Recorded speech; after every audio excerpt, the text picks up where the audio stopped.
All right, exciting news to all my EOS R5 users out there. Canon has just announced, drumroll please, firmware 2.0 for the EOS R5. Pretty excited about that. Have Canon given us all that stuff we've been asking for? Removal of the 30-minute record limit, pre-shoot buffer, better autofocus feature as well. No.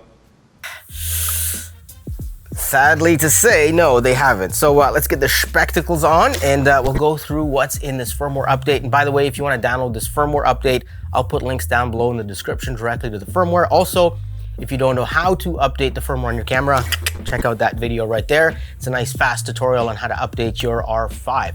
All right, so let's jump into it. First firmware update we have enables servo zooming to be remotely controlled from EOS utility or camera connect with power zoom adapter PZE2, PZE2B is attached to a compatible lens.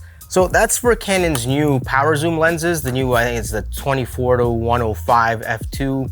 It's gonna have a little attachment which you can buy on top of the already crazy price of the lens, which allows you to power zoom in and out for videography work. So for the people who actually own that attachment, there you go, that's for you.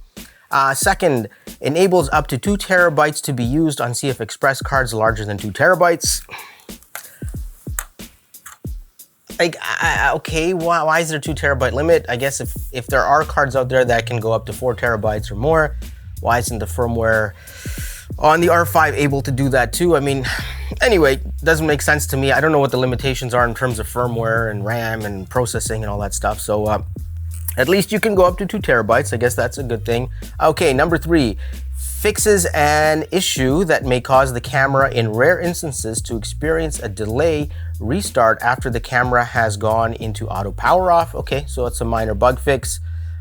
Number 4, fixes an issue that, under specific circumstances, may prevent the image from being displayed in the viewfinder or on the screen, causing the camera to stop operating, error code 70. Well, I've never run into that issue since I bought the camera on day one. But I guess, yeah, if you're running into that issue, there's a good fix for you, because I can see how that would be super frustrating. And 5, fixes minor bug issues. So there it is. The great, the grand, the amazing firmware 2.0 for your R5. That's what you get. Wait a minute. Wait a minute. Unbelievable. Let me know in the comments if you agree with this or not, because we've gotten to the point with hardware that hardware's not really advancing much more. I mean, our processors are good enough, camera sensors are good enough, IBIS is good enough, all the hardware, like there's not a lot of hardware that can be added to cameras to improve them.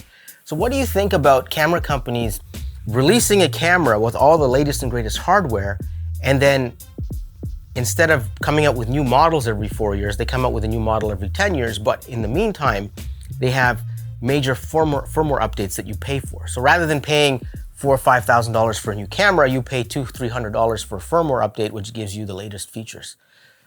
What do you think about that? That way you hold your bodies longer. I mean, from an environmental perspective, you know, less factory work, less factory waste, less shipping, all that other kind of stuff that, you know, that carbon footprint kind of stuff.